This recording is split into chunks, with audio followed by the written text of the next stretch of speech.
Hi everybody, my name is Spike Brave, and in this tutorial I'd like to discuss some mech details that are available in the UI of MechWarrior Online. Now this component's a little bit different than any of the other components in the UI. It's not encased in a panel window, so it doesn't have a name on it, and we'll have to point it out to you. So what I want to talk about is this section right here. It starts out with the name of the BattleMech, and ends up here with the tonnage. Now this component is available in a few spots. It's most useful in the loadout, so we'll cover it there, but it's also available in the select mech, and it changes well, it doesn't even change, it just adds some additional information in the select mech. So we'll talk about that at the end of the video. First of all, let's go through the component and teach you how to use it. So as you can see here, we have the name of the BattleMech. This is what you would like to name your BattleMech. So if you click this pencil, you can change the name of the BattleMech. So we'll change it to Atlas. And just as a note, I've noticed that you can add spaces but no other special characters to your name. So I could put Atlas and then D, and that's okay, but no special characters. I can't put, let's try pressing ampersand, nothing.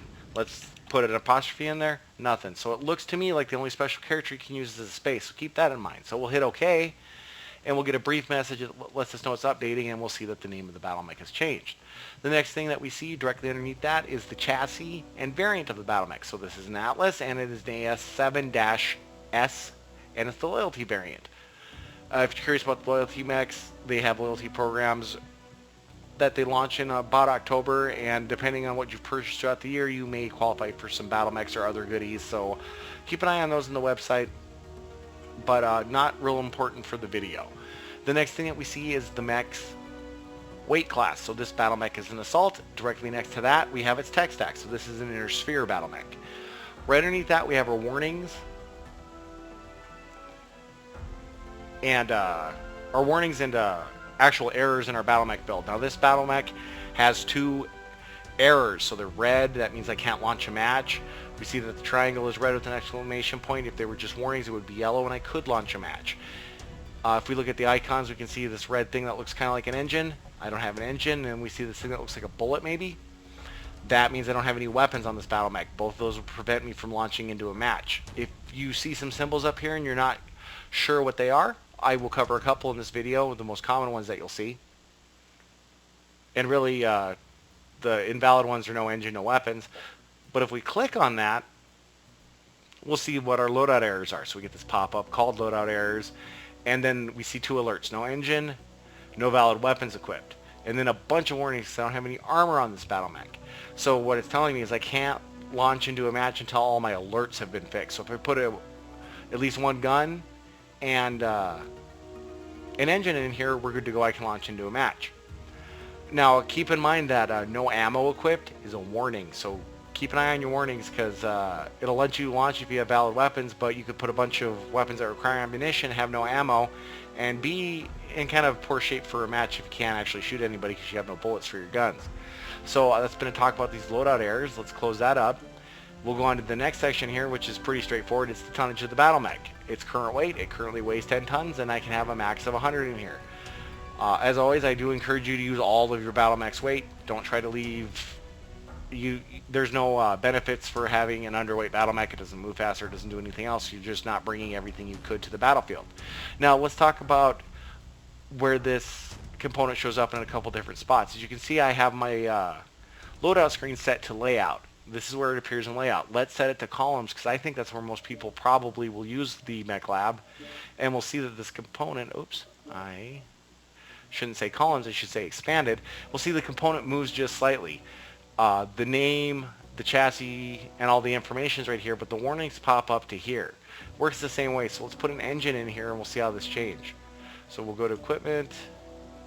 How about if we go to engines for engines? And then we'll just pick an engine that I own. Not going to attempt to build a real BattleMech here. You can see that the engine warning has dropped off. And then what we'll do is we'll put some weapons in here. So we'll go energy, and we'll throw in your PPC on here.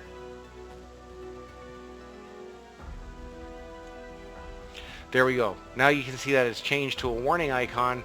This icon means I don't have any armor on the BattleMech, or at least one section. So if I put armor on everywhere but let's say my head, so we'll do that real quick.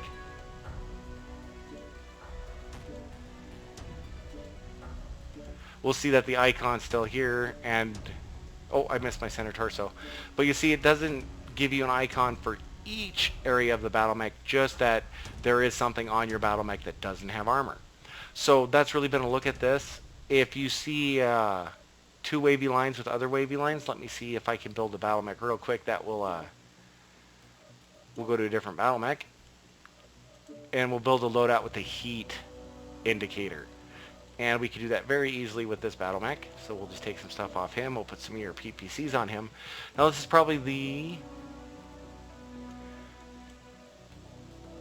error that you'll run into the most as you're building stuff is this little thermometer. And if we click on it, what it says is firing more than 2 PPCs simultaneously will result in a heat spike higher than normal. This is called heat scale by the developers. A lot of players call it ghost heat, but firing groups of weapons together can result in a heat penalty. So firing 3 PPCs at once, I get a heat penalty. If I shoot 2, I'm fine. If I shoot them on chainfire, I'm fine. It's 3 at once will get you in trouble. So keep an eye for this thermometer. That means you've engaged in a build that will activate the heat scale.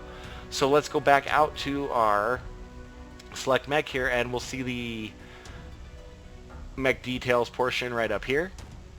So it works the same way here. It doesn't show our tonnage anymore. But what it does do is it shows us over here that we have invalid builds. So here's that Atlas I was working with. It says invalid on it. So it's letting me know just at a glance that these mechs I need to go out to the Mechlab first before I can drop in them because they say invalid on them. So that's really been a look at the component here. If you have any questions, comments, or concerns, please feel free to leave me a note in the comment sections of this video. I will address them as appropriate. And as always, have great luck on the battlefield, and I hope to see you there. Thanks for watching.